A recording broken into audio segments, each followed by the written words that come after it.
Some people believe that their grandparents' house is a warm, inviting, and safe place to be. But the sender of tonight's story might have a different opinion. So let me read you tonight's story and you can see why she might feel that way.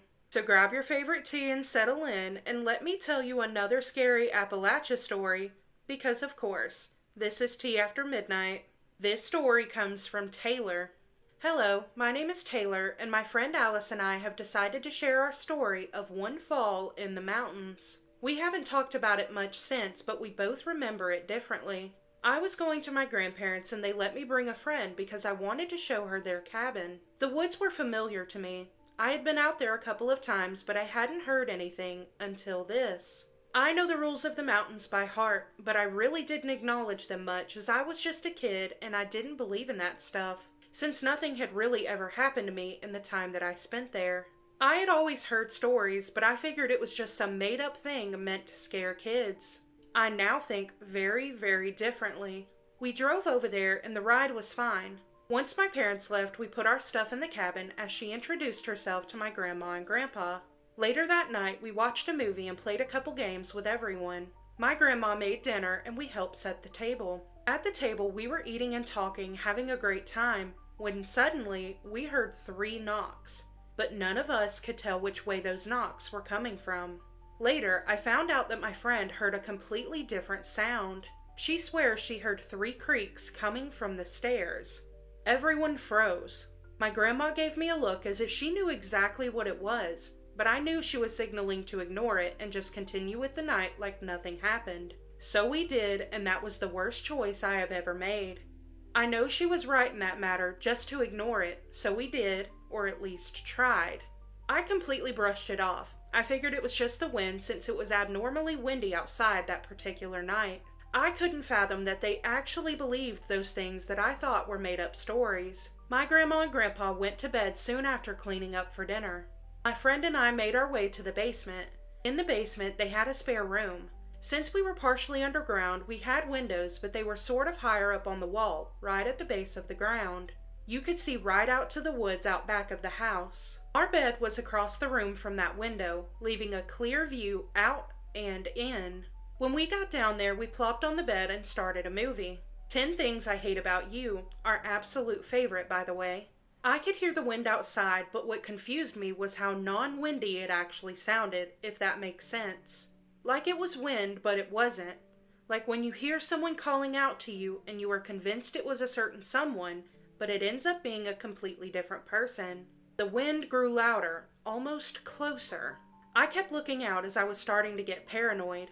We realized that we didn't even bring snacks down, so my friend agreed to go get them upstairs from the pantry. She made her way up while I watched the movie. We were about halfway through. A couple of minutes had passed and I suddenly heard the front door upstairs open. After that, a couple more minutes passed and I saw something swiftly pass by the window. I figured it was just some animal, but I looked down for a split second, then looked back up, and I saw 2 feet, ankles down, bare feet. They were somewhat dirty, like when you've been playing in the creek all day. They were facing the wall. I sat and stared at it, afraid to look away. My heart was racing as though it would jump out of my chest. I heard the front door open and close again. I jumped, instinctively looking up. I quickly looked back at the window where I saw just a little bit of its ankle stepping out of view. It never came back after that. Although the door closed before it stepped out of frame, I still convinced myself it was just my friend playing a prank. I heard footsteps coming to the room, as well as a chip bag rustling, so I knew it was my friend. She came in looking slightly flustered and pale. I looked at her confused. She set the chips down, only saying a couple of words. Once she felt a little better, I asked her what had happened. She said that while she was grabbing snacks, she heard a noise outside. Not thinking, she decided to go out front to check what it was.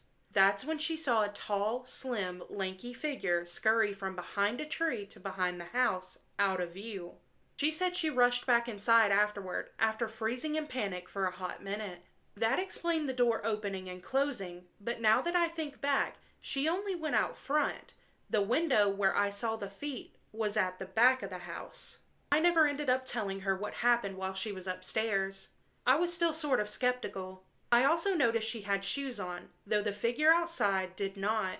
Later that night, as she was sleeping, I looked to see if her feet were dirty. They were not. Later on, we were trying to sleep when suddenly a screaming noise woke us up. We jumped up, running over to the window and pulling over a desk chair to see out. As we slowly stood in the view of the window so we could see, we see what she described earlier, that tall, slim, lanky figure. It suddenly stopped dead in its tracks, looking directly at us. It appeared as though it was coming closer to the house before we got there, but it stopped like a deer in headlights. It soon slipped behind a nearby tree, where it disappeared. We heard another scream after that. This time we realized how distorted it sounded as it got farther and farther away. It was also very, very long, like something humanly impossible. That was the last thing we remember that night. We both laid there that night trying to sleep, but we just couldn't. The next day, we didn't talk about what happened at all. We were traumatized. After that, I only went back there during the day and left before night. We never told anyone. We just wanted to forget, but obviously, that isn't going to happen. Now I know you should always, and I mean always, listen to the rules of the mountains, no matter what. Taylor, I just want to say thank you so much for sending in your story. I hate that you both went through that and saw that because that's absolutely terrifying. And like I said in the beginning, going to your grandparents' house, you would think that it'd be a warm, safe, inviting place to be.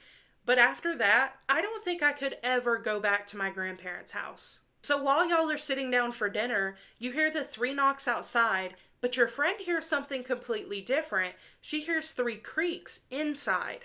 And I honestly don't know what's scarier, something outside knocking on the door wanting to come in, or something being on the inside of the house. But I will say that your grandmother signaling to you guys to ignore it, that was honestly the best thing you possibly could have done. But I hate that something still showed up after that. Imagine how creepy it would be to be sitting on the bed, waiting for your friend to come back with the snacks, and you happen to look outside and see 2 feet, bare feet, standing there. They're dirty. You don't know whose feet they are, what it belongs to, but to see that, and then hear the door open. And then your friend comes back down, and she kind of seems like something's weird, something's off. So you ask her about it, and she says that she sees a tall, slim, lanky figure go behind the house when she went out there. First off, I want to say that that is terrifying, and your friend is so brave for even going out there. It terrifies me she went out there by herself, because Appalachian Mountains in the middle of the night, no thank you. But her to see that, and then later, after you guys had went to bed or tried, you wake up to screaming noises, so you look out there, and you both see it at the same time.